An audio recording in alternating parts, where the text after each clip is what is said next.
अस्सलाम वालेकुम नाजरीन, सईद बलोच एक नई वीडियो के साथ आपकी खिदमत में हाजिर है। नाजरीन, सुप्रीम कोर्ट ऑफ पाकिस्तान में 26वीं आईनी तरमीम के बाद हालात संभल नहीं रहे।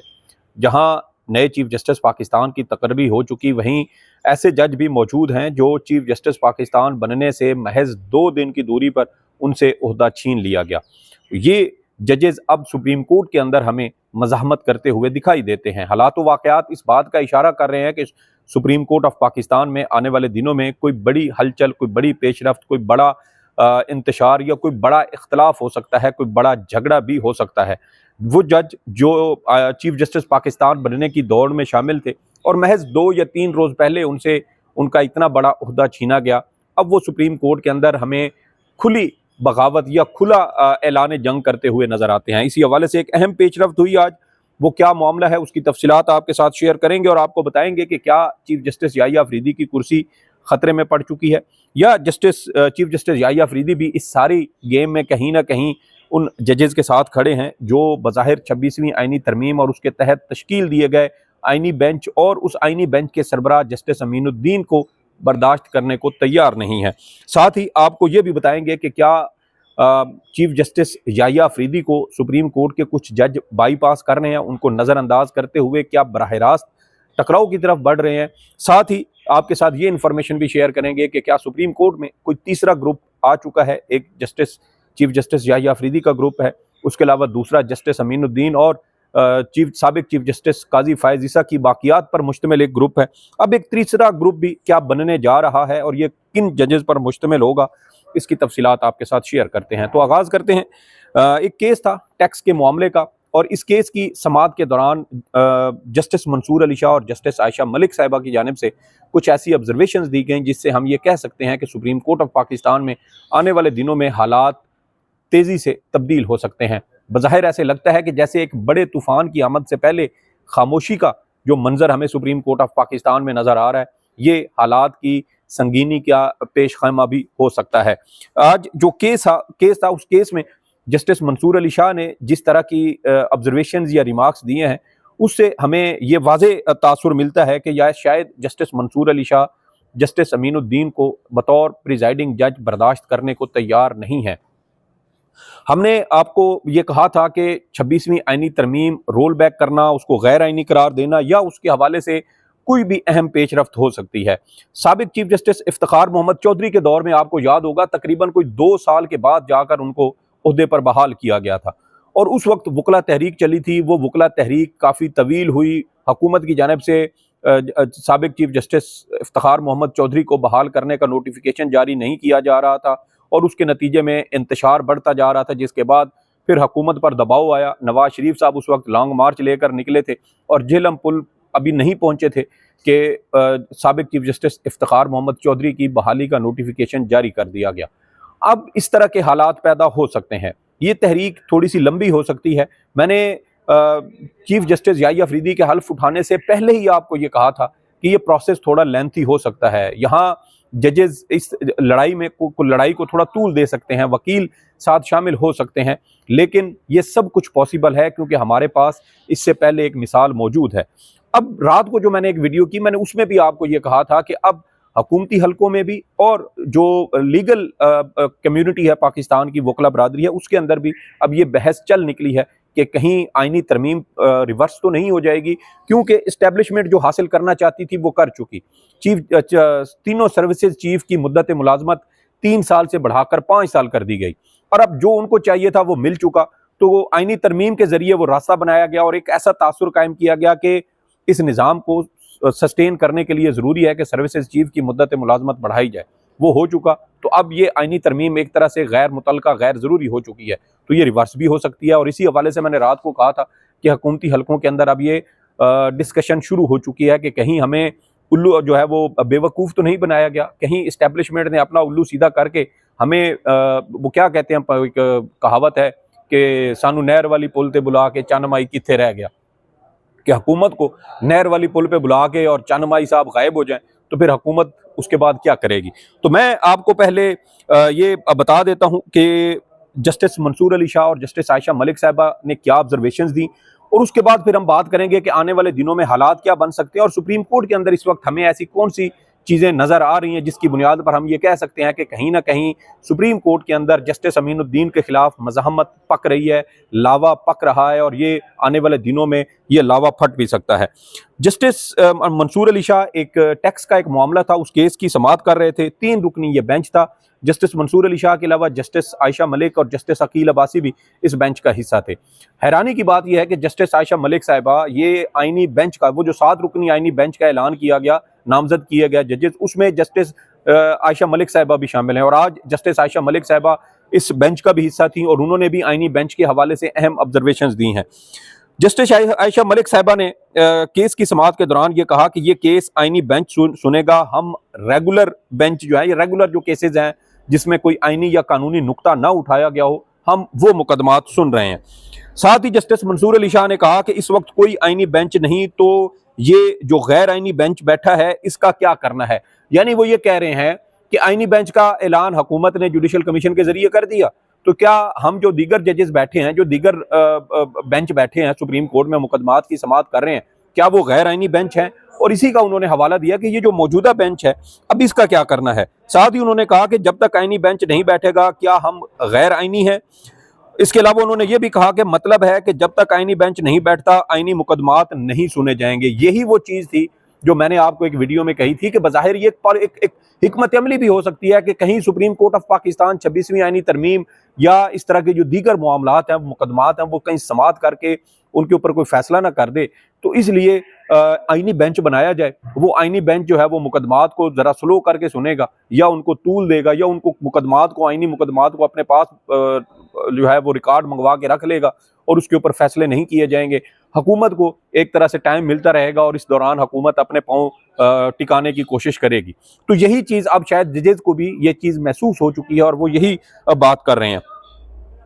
साथ ही जस्टिस मंसूर अली शाह ने कहा कि हम इस केस को सुन भी लें तो कोई नहीं पूछ सकता। अब बार बार ये सवाल सामने आया है कि केस रेगुलर बेंच सुनेगा या आईनी बेंच। अगर हम केस का फैसला कर भी देते हैं तो क्या होगा। जस्टिस मंसूर अली शाह ने मजीद कहा कि चले, अगर हम खुद फैसला कर देते हैं तो हमें रोकने वाला कौन है। तो ये देखें ना कि अब वो जजेस के अंदर ये खुद ब खुद ये चीज़ पैदा हो रही है और चीज़ें, ये जो सोच इस तरह की, इसको अब बागियाना सोच कहें, बगावत कहें, या मज़ाहमती सोच कहें, रेजिस्टेंस, जो मर्जी इसका नाम दें, लेकिन ये चीज़ अब जजेस के अंदर ये सोच डेवलप हो रही है कि कहीं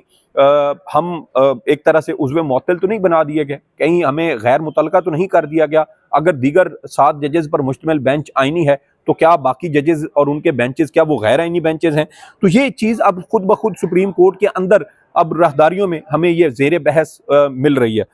साथ ही जस्टिस मंसूर अली शाह ने कहा कि नज़र-ए-सानी भी हमारे पास आएगी तो हम कह देंगे कि हमारा दायरा इख्तियार है। जस्टिस मंसूर अली शाह ने कहा कि आईनी मुकदमात रेगुलर बेंच नहीं सुन सकता, वकला की तरफ से भी कोई मुआवनत नहीं आ रही। जस्टिस अकील अब्बासी इस मौके पर बोले कि अभी हम ये केस सुन सकते हैं या नहीं, तो उस पर जस्टिस मंसूर अली शाह ने कहा कि थोड़ा वक्त तो दें, देखते हैं क्या होता है। फिर जस्टिस आयशा मलिक साहिबा की जानिब से भी अहम ऑब्जर्वेशन दी गई। उन्होंने कहा कि आर्टिकल जो प्रैक्टिस एंड प्रोसीजर कानून का आर्टिकल 2 है, उसके मुताबिक प्रैक्टिस एंड प्रोसीजर कमेटी इसका फैसला करेगी जिसमें अभी वक्त लगेगा। यानी वो जो जस्टिस अमीनुद्दीन वाली प्रैक्टिस एंड प्रोसीजर कमेटी है, वो ना बैठेगी, ना उसके अंदर इजलास होगा, ना उस इजलास में आईनी मुकदमात के हवाले से कोई फैसला होगा, और जब तक वो फैसला नहीं होता, मुकदमात इसी तरीके से उन पर समाअत रोकी जाती रहेगी और हुकूमत को वक्त मिलता रहेगा। ये एक तरह से ताखीरी हरबे या मोहलत हासिल करने का भी एक तरीका इस वक्त बनाया जा रहा है। फिर जस्टिस आयशा मलिक साहिबा ने कहा कि प्रैक्टिस एंड प्रोसीजर कमेटी इसका फैसला करेगी कि ये क्या आईनी बेंच सुनेगा या रेगुलर बेंच। जिस पर जस्टिस मंसूर अली शाह ने कहा कि हम आपकी गुजारिश पर कोई नुक्ता नज़र नहीं दे सकते, इसको मुलतवी कर देते हैं, हम सिर्फ गपशप लगा रहे हैं। जस्टिस मंसूर अली शाह ने यह मुस्कुराते हुए बात की और उसके बाद इस केस की समाअत गैर मुअज्जला मुद्दत के लिए मुलतवी कर दी गई। तो अब देखें कि एक तो 2 मुझे यहाँ पर चीज़ें जो है ना वो नज़र आती हैं। एक वजह तो इसमें यह हो सकती है कि जजेस के सामने इतने मुकदमात आ रहे हैं आईनी बेंचेस के हवाले से, तो ये हर जो मुकदमा है, दूसरा मुकदमा वो आईनी बेंच के सामने भेजने की बात की जा रही है। सुप्रीम कोर्ट में तकरीबन 60,000 मुकदमात ज़ेरे इल्तवा हैं। इतनी बड़ी तादाद में मुकदमात आईनी बेंच के सामने भेजने का एक मतलब ये भी हो सकता है कि जजेस शायद इसको एक हिकमत अमली के तौर पर इस्तेमाल कर रहे हों और कहें कि ज़्यादा से ज़्यादा मुकदमात आईनी बेंच के सामने भेजे जाएँ, और आईनी बेंच होगा 5 जजेस पर मुश्तमिल, और वो 2 महीने के लिए बैठेगा, उसमें अगर इस तरह की ताख़ीर होगी तो मुकदमात का बोझ भी बढ़ेगा और अल्टीमेटली होगा क्या? अल्टीमेटली ये होगा कि फिर आपको जजेस की तादाद बढ़ाना पड़ेगी, ज़्यादा से ज़्यादा आइनी बेंचेस बनाना पड़ेंगे और फिर उन आइनी बेंचेस में मुकदमात की समाअत होगी तो मुमकिन है कि उसमें फिर जस्टिस मंसूर अली शाह, जस्टिस मुनीब अख्तर और चीफ जस्टिस पाकिस्तान को भी उन आइनी बेंचेस में शामिल करना पड़े, क्योंकि मुकदमात का बोझ बढ़ जाएगा। इवन कि अगर आधे आधे मुकदमात भी आइनी बेंच और रेगुलर बेंच के सामने आ जाए तो फिर भी आप देख लें कि 28-30 हज़ार मुकदमात बनते हैं, कौन उनको निपटाएगा? तो ये वो मसाइल हैं जो इस वक्त मौजूद हैं और इसलिए ये जो आइनी बेंच मुकदमा सुनेगा या रेगुलर बेंच सुनेगा, इस मामले को अब बाकायदा एक हिकमत अमली के तौर पर भी इस्तेमाल किया जा सकता है ताकि जुडिशल कमीशन को इस बात पर मजबूर किया जाए, कायल किया जाए कि हमें ज़्यादा से ज़्यादा आइनी बेंच बनाने की ज़रूरत है, ज़्यादा जजेस को आइनी बेंचेस में शामिल करने की ज़रूरत है ताकि मुकदमात के इस बोझ को निपटाया जा सके। एक ये हिकमत अमली हो सकती है। दूसरी इसमें चीज़ ये है कि जस्टिस मंसूर अली शाह का ये बयान कि हम ये केस सुन लें तो कौन हमें रोकेगा, नज़र-ए-सानी भी हम सुन लें और उसके बाद हम कह दें कि ये हमारा दायरा इख्तियार है, तो ये मैं वो शुरू में जो मैंने आपको बात की कि ये इस बात की निशानी है कि सुप्रीम कोर्ट ऑफ पाकिस्तान के जजेस में जस्टिस अमीनुद्दीन और आइनी बेंचेस के हवाले से तहफ़्फ़ुज़ात, ख़दशात और मज़हमत या बगावती जो सोच है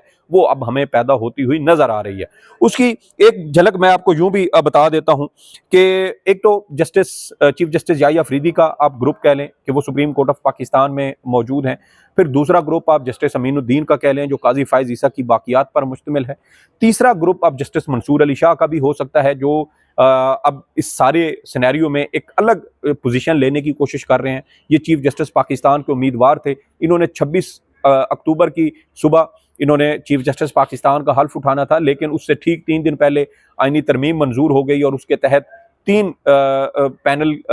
जजेस के पैनल में से जस्टिस याहिया अफरीदी को चीफ जस्टिस पाकिस्तान उनकी तकर्री कर दी गई। तो ज़ाहिर बात है जस्टिस मंसूर अली शाह 2-3 रोज़ के बाद इतने बड़े ओहदे पर बैठना हो और वहाँ से आपसे वो ओहदा छीन लिया जाए तो दिल में कहीं ना कहीं गम गुस्सा तो होगा। और यही बातें हमारे कुछ दोस्त कहते थे कि काजी फ़ाइज़ ईसा के खिलाफ पीटीआई दौर में सदारती रेफरेंस भेजा गया था, इसलिए उनके दिल में पीटीआई और इमरान खान के लिए गुस्सा था, नफरत थी, जिसकी वजह से उनके दौर में पीटीआई को इंतकाम का निशाना बनना पड़ा। तो क्या आज जो जस्टिस मंसूर अली शाह के साथ हो रहा है, कल को मुस्लिम लीग नून, पीपल्स पार्टी या दीगर हुकूमती सियासी जमातें भी इसी तरह की जो गम व गुस्से का, नफरत का,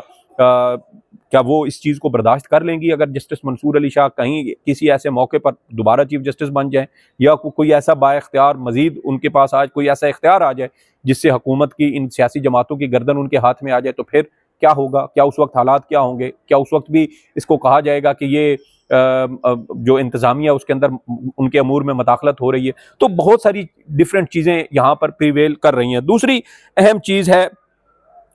कि 4 नवंबर का जस्टिस मंसूर अली शाह और जस्टिस मुनीब अख्तर साहब का वो खत,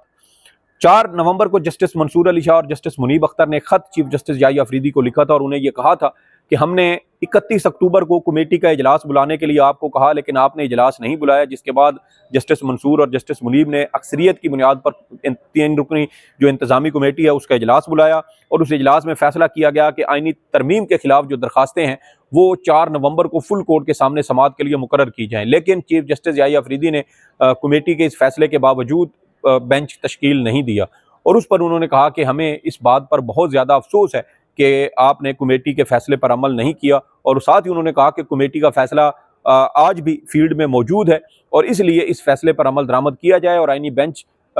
26वीं आइनी तरमीम के खिलाफ तमाम दरखास्तें फुल कोर्ट के सामने समाअत के लिए मुकर्रर करने की काज लिस्ट जारी की जाए। लेकिन वो काज लिस्ट ताहाल जारी नहीं की गई और जब ये खत लिखा गया था, ये जुडिशल कमीशन के इजलास से एक दिन पहले की 5 नवंबर को जुडिशल कमीशन का इजलास था, 4 नवंबर को ये खत सामने आया था और उसमें भी क्या चीज़ सामने आई थी। अब इस खत में मैंने उस दिन अपने व्लॉग में भी ये बात की थी और मैंने करामत मुगल साहब के व्लॉग में भी ये बात की थी कि मेरी बतौर कोर्ट रिपोर्टर अंडरस्टैंडिंग ये है कि ये ख़त दर हकीकत हुकूमत को चकमा देने के लिए लिखा गया था। जस्टिस मंसूर अली शाह, जस्टिस मुनीब अख्तर और चीफ जस्टिस याहिया अफरीदी जो बज़ाहिर एक पेज पर थे और इन जजेस ने यह फैसला किया कि जस्टिस अमीनुद्दीन जुडिशल कमीशन इजलास में अगर उनको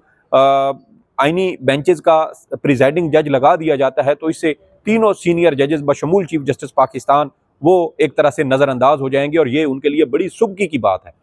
तो इसलिए एक ऐसा शो क्रिएट किया गया और कहा गया कि हमने जो है वो कमेटी का इजलास बुलाया, उसमें चीफ जस्टिस आए नहीं, हमने अक्सरियत की बुनियाद पर इजलास में फैसला किया और उसके बाद 4 तारीख को फुल कोर्ट के सामने आईनी तरमीम के खिलाफ दरखास्त समाअत के लिए मुकर्रर करने की हिदायत की, लेकिन वो बेंच नहीं बनाया गया और उससे जस्टिस मंसूर अली शाह, जस्टिस मुनीब अख्तर दोनों एक तरफ और चीफ जस्टिस याहिया अफरीदी दूसरी तरफ, और इन तीनों जजेस में इख्तलाफ जाहिर करने की कोशिश की गई, जो दर हकीकत हुकूमत के लिए एक तरह से ये पैगाम भी था कि हुकूमत चीफ जस्टिस याहिया अफरीदी को आईनी बेंच का सरबराह बना दे, क्योंकि जस्टिस मंसूर अली शाह और जस्टिस मुनीब अख्तर के साथ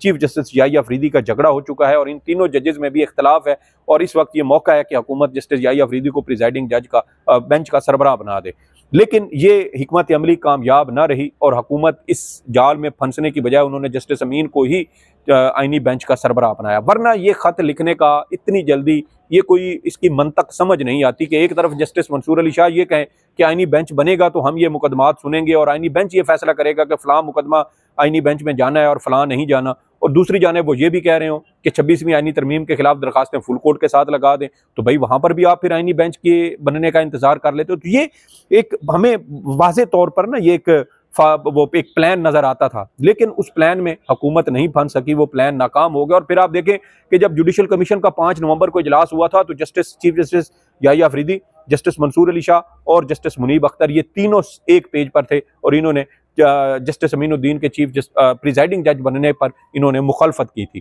तो यहाँ से भी आपको अंदाज़ा हो सकता है कि जब ये पहले ख़त लिख चुके हैं, इख्तलाफ जाहिर हो चुका है, चीफ जस्टिस के लिए इतनी ये नदामत की बायस है कि 2 सीनियर जजेस उनके खिलाफ इस तरह खड़े हो जाएं और उनके चीफ जस्टिस का ओहदे का हल्फ उठाया, अभी हफ्ता भी नहीं हुआ था 31 अक्टूबर को, तो अगले दिन वो सारे इकट्ठे बैठे थे और कोई लड़ाई झगड़े का ज़रा सा शायबा भी उसमें नहीं आता था। तो यहाँ से आप ये अंदाज़ा लगा सकते हैं कि जजेस अपने तौर पर अंदर से कोशिश कर रहे हैं, ये लड़ाई लंबी हो सकती है। लेकिन साथ ही जस्टिस याहिया अफरीदी साहब जैसे इस्लामाबाद हाई कोर्ट के 6 जजेस के खत के मामले पर कोई वाज़े मौक़िफ़ भी नहीं ले रहे, तो फिर हमें यह भी तासुर मिलता है कि शायद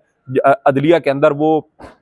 जुर्रत और हिम्मत ही नहीं है कि वो इस सारे मामले में मज़ाहमत कर सके, खड़ी हो सके। तो एक अजीबोगरीब किस्म की खिचड़ी पकी हुई है, अजीबोगरीब किस्म की कन्फ्यूजन है। जज भी कोई हतमी शायद फैसला कौन इकदाम लेने से गुरेज़ा हैं, पता नहीं वो किसी चीज़ का इंतज़ार कर रहे हैं या उनके दरमियान आपस में कोई इस मामले पर इत्तेफाक राय नहीं हो रहा। पूरी हम कोशिश कर रहे हैं कि इस सारे मामले में चीज़ों को ज़्यादा से ज़्यादा और बेहतर अंदाज में आपके सामने लाएँ, लेकिन